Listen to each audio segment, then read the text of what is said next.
What is shakin', Internet? This is Saltz bringing you the How to LoL for Dummies Jungle Guide. This is a slightly more in-depth guide that will focus solely on the jungle role, explain why it's a good idea to have a jungler on your team, and give an overview of basic jungle paths, builds, and strategies. Now, the main reason I'm making a jungle guide is because jungling is so different than the rest of the game. Killing minions and fighting off enemy champions in lane is a staple that will always be similar to pretty much every other role. Jungling, on the other hand, is very different, with a much bigger potential for impact on the game, be it positive or negative, and has a lot of choices that need to be made throughout. I want to start with explaining what jungling is, in case you haven't seen other videos.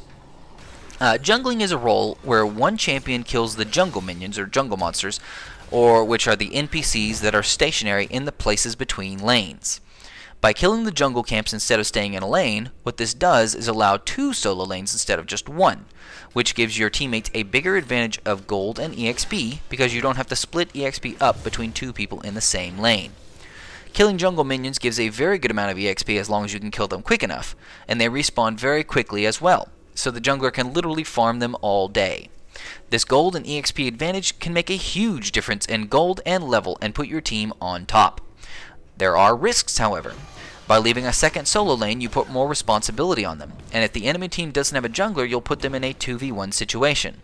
This can be difficult to deal with, especially for newer players, so be careful when choosing to jungle, especially at lower levels. Jungling also leaves you vulnerable, as you'll be all alone fighting minions in the jungle, and at many times early in the game you will get low on health because you're taking hits. This leaves you in a dangerous spot, so you have to be wary at all times. Simply put, the advantages to having a jungler are very calculated, cold, hard numbers, whereas the risks are all circumstantial, so most teams will want a jungler, especially at higher levels. Now let's talk about the jungle itself. Both teams have their own jungle with 6 camps total, 3 on the northwest side and 3 on the southeast side. The sides are mirrored, so the eastern jungle will be the same as the western jungle and have the same mobs and general layout. I'll just assume that you're on the blue/southwest team for ease of discussion, and you can flip everything if you're on the opposite side. The camps are pretty diverse. From left to right, on the blue side of course, you have the Giant Wraith, aka the White, the Ancient Golem, aka the Big Golem or Blue buff, and the Wolves.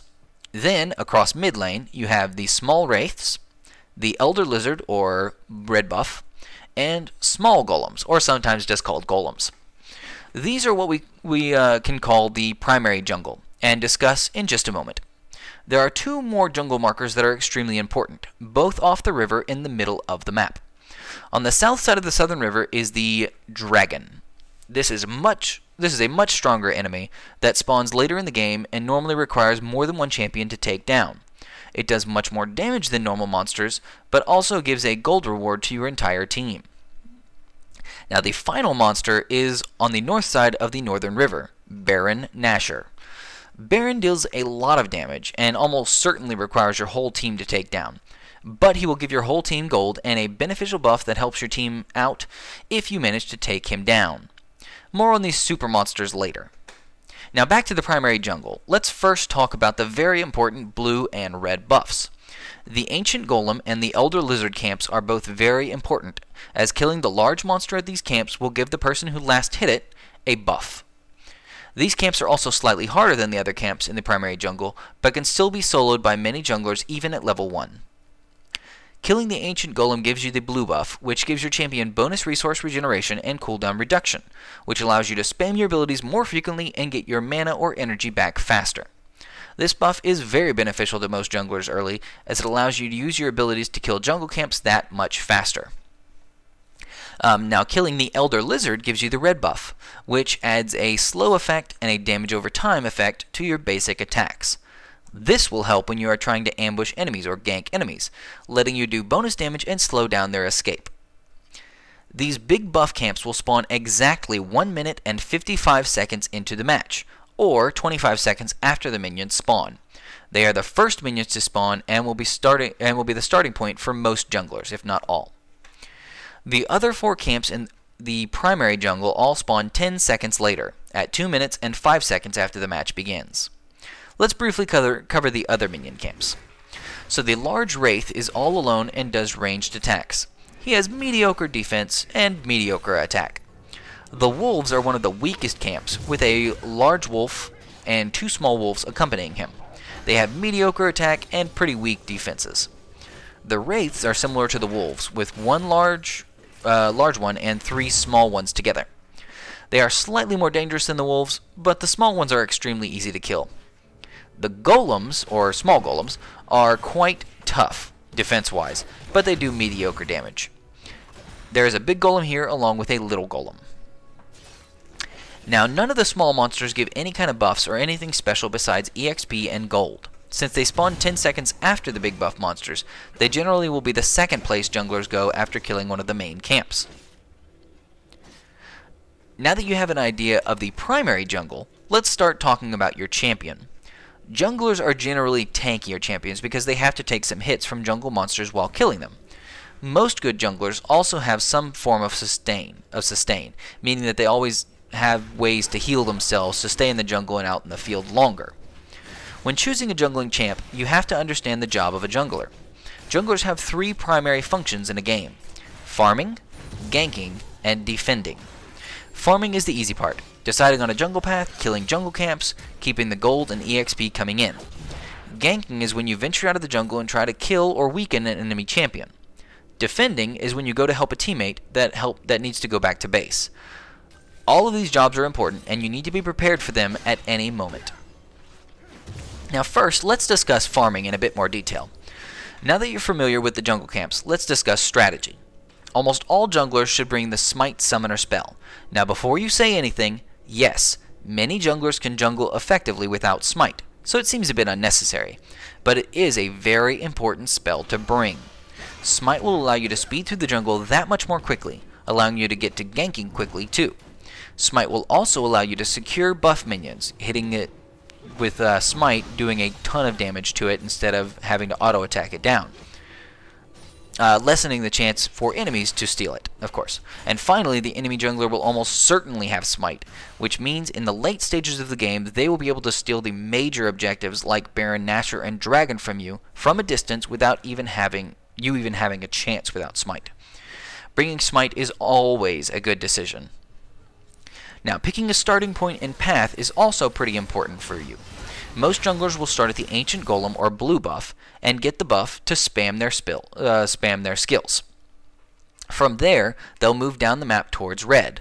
The strongest junglers will kill the big wraith, then move on to wolves, then little wraiths, then red, or elder lizard, then golems. Now, most of the time, you'll only want to use Smite on buff minions, meaning the giant golem or the big lizard. If the buffs are gone, then you can use Smite on smaller monsters, preferably the big wraith or the big golem. Don't use Smite on small minions like wolves or wraiths or lizards, because it's really a waste of Smite. Now, the jungle camps respawn at a specific time as well.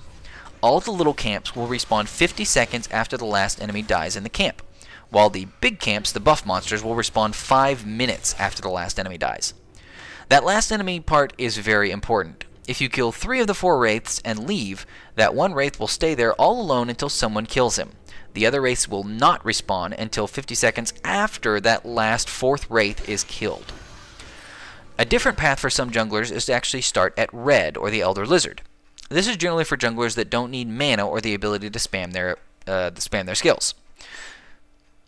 Now, after killing the red camp, most junglers head down to golems, then back up to wraiths, wolves, blue, and big wraith. The jungle camps spawn pretty quickly, so there should almost always be something to kill on your side of the map for a jungler. However, farming is just one of the jungler's 3 jobs. Next, we'll talk about ganking. Ganking is when you leave the jungle to attempt to kill or weaken an enemy champion.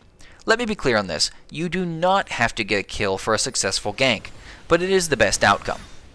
Ganking is meant to give you and your team an advantage, which getting a kill certainly qualifies as, but if you can make the enemy spend a summoner spell or just do enough damage to make them have to return to base, then your gank was successful. You're giving your team an advantage because your teammate will be able to stay in lane and farm while they have to retreat and regroup. Ganking is hard to give a basic strategy for because there's so many different champions, but there are some basic guidelines and things to look out for. First, you need to watch health bars. If, for example, your teammate is at 50% health and the enemy is at 100% health, A gank can be a big gamble.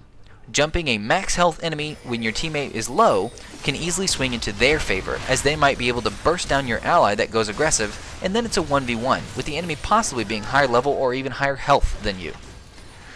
Next, you need to look at positioning. Imagine there's a curved line from the enemy's tower to your tower, or a straight line if you're midway, with the middle being halfway. If the enemy and their minions have pushed beyond this halfway mark towards your tower, then ganking gets a lot easier, because they have a much longer way to run to escape back to their tower. If they're close to their tower, ganking is quite a bit harder, because they are close to the safety of their tower. Last, and possibly most important, look at yourself. If you are low on health or mana from the jungle, be extra careful. Jumping into the enemy without being able to cast your abilities can easily turn a gank into a death. Make sure you can cast at least a few spells before diving on the enemy. Ganking is incredibly important for junglers, not for just getting kills, but also for changing the playing field. Good junglers will jump out at an enemy just to scare them into using long cooldown summoner spells like Flash and Ghost. If you can scare your opponents into wasting these spells now, they won't be up again when you come back. The point of a jungler is to be sneaky and make the enemy feel unsafe at all times, and ganks are the driving force for that. Just remember the 3 things to look for: health difference, enemy positioning, and your own resources. If all of these are in your favor, meaning you're full on resources, the enemy is pushed very far out, and they're much lower health than either you or your lane mate, then you're in great shape for a gank. If a few of them are in your favor, then you're still in okay shape. But if they're all out of your favor, then you're probably better off farming or just returning to base. Now the third job a jungler needs to be prepared for is defending. Your solo lanes will have to go back to base sometime to buy, and when they do, their lanes are vulnerable to being pushed and towers to being destroyed. When this happens, there are still minions in the lane that need to be killed, and that's where the jungler steps in. In this role, the jungler needs to minimize the damage minions and enemy champs do to the towers. It's important not to not hit minions unless you're last hitting them though, as this will push the lane out. You don't want the lane to be pushed out far when your teammate gets back to it, as this will make them vulnerable to ganks from the enemy jungler as well. A defending role is purely reactive, meaning you never should be planning to defend. However, you should always be ready for it, and you should try to predict when you'll be needed. If one of the solo lanes is getting low on health and haven't been back in a while, you could either try a gank for them or to start farming minions close to them, and afterwards, after the gank, successful or not, you could tell your teammate to go back and buy while you defend the lane. This covers the 3 basic jobs of junglers: farming, ganking, and defending. Early in the game, farming will be your primary goal to make sure that you can get early levels and keep up with your teammates. Ganking will become more important as laning phase goes on, and once the first tower goes down, you really should step up your ganking. Defending shouldn't be necessary until at least 10 minutes into the game, and hopefully won't be necessary at all after the first tower falls. Before we talk about mid-game and late-game jungling, let's talk about those super minions that I talked about. As I explained, the red and blue buff are in the primary jungle, one for each team. There are 2 other super monsters, the Dragon and Baron Nashor. Dragon is on the South River, and he spawns 5 minutes into the game, and he respawns 6 minutes after being killed. However, you'll need help from your teammates to take him down early in the game, as he does quite a bit of damage. He also adds a damage over time effect to anyone he hits, dealing additional damage over time. Killing him will give your entire team bonus gold, even if they didn't participate in the kill, or aren't even close to him. This makes Dragon a very important objective early on. If you ever get a double kill on bottom lane and have 3 people alive there, taking Dragon would be a very good idea. Dragon is as beneficial as killing a tower, so keep that in mind. So always make sure you're keeping an eye on Dragon. The other super monster is Baron Nashor on the north side of the river. Baron is literally the strongest NPC in the game and will almost certainly require your entire team to finish off. Baron spawns 15 minutes into the game and will respawn 7 minutes after he dies. If you manage to kill Baron, your whole team will get a sizable amount of gold and gain the Baron buff, which increases your damage and health and mana regeneration. This buff lasts for about 4 minutes, or until your champion dies. Baron is a very important objective, and you should have vision on Baron from the 30-minute mark on at all times. If the enemy team attempts to kill Baron, you should try to stop them or steal it by using Smite if at all possible. If the enemy team tries to kill him early, they will be taking lots of damage. If you can catch them off guard, your team may be able to get multiple kills out of it. During mid-game, jungling will start taking a back seat, since laning phase will begin breaking down into team fights. However, junglers still need to farm up the jungle and keep the enemies on their toes. Make sure to keep killing the jungle, and ganking will become both easier and harder because both teams will start roaming, making it hard to sneak up on 1 or 2 or 3 people even. Late game jungling becomes pretty much unimportant besides the buffs. Your teammates will be taking the buffs now as well, but it shouldn't be a problem for you. Save smite for important objectives to secure them or steal them. So now we've covered the jobs of a jungler and the jungle itself throughout the game. Finally, I'd like to cover basic items and builds, although these are completely subjective to change more than anything else in this guide, because of patches. Most junglers will start with the Hunter's Machete and 5 health potions. This is because the machete does bonus damage to jungle monsters, and it builds into a wide variety of items that make jungling even easier. The 5 health potions are to help with sustain, because even with a little bit of lifesteal, it takes a little bit extra to stay in the jungle long. Now, a few junglers will start with other things. Another common build is boots along with health potions, allowing for extra movement through the jungle. The problem is that you'll do less damage with your auto attacks than the machete. So some champions don't do much. Some champs that don't do much with their basic auto attacks, this is viable. You can pick boots up instead. A few champions can actually get away with something crazy like Doran's Ring, which gives a bit more starting health and AP. Only heavy AP casters would pick something up like this, like Cho'Gath or Fiddlesticks, so it's definitely not recommended for those just learning to jungle. Now the machete builds into a lot of different items that suit many different junglers. A Spirit Stone or Madred's Razor are your basic starting items for your first trip back, which will give you some good base stats. After getting this first upgrade, you should look at boots to help with ganks and clearing the jungle even faster. After boots, you should start looking at your champion's core items and getting the final upgrade out of Madred's or Spirit Stone, as this will make your jungling that much better and faster. It all depends on how the game is going at that point. I won't dwell further on items because they will always be changing, but these have been pretty consistent for a while. I mean the Madred's Razor, the machete and stuff. Lastly, I'd like to give an example jungler for newer players to start with. Now, one of the best junglers to start with is Nunu. He is very cheap at only 450 IP and brings a lot to the table. Consume, his Q move, allows you to basically get a second smite for free, so lower level junglers will be able to eat buff minions very quickly. His Ice Ball is also a great ganking tool, especially when the enemy doesn't have flash or a flash type move that dashes away. Blood Boil works similarly, allowing you to get around in the jungle quicker and bring your teammates into a gank faster. Nunu is an exceptional low-level jungler and can honestly be jungling at summoner level 1 with very few problems. Now, if trying out Nunu, I would suggest starting with a machete and potions and going to blue. Using Consume and Smite will kill blue very fast, and after you level up to 2, you can get Ice Blast and start mowing down the jungle. When you're done with your first pass, depending on your runes and masteries, you might need to go to heal. Although with Consume, you likely won't need it. Once you hit level 3, you can choose to either level up Ice Blast for stronger ganks, or get Blood Boil, as this will increase your jungling speed. Nunu can stay out in the jungle for a long time, if not forever, but do remember to go buy items. Upgrading to a Spirit Stone early is a good idea, then get boots and start deciding what you'd like to end up as, a tank or an AP caster. Nunu can do a lot of damage thanks to his high AP ratios, but you have to build a lot of AP to be able to do that damage, which means you'll be missing out on the tankier stuff.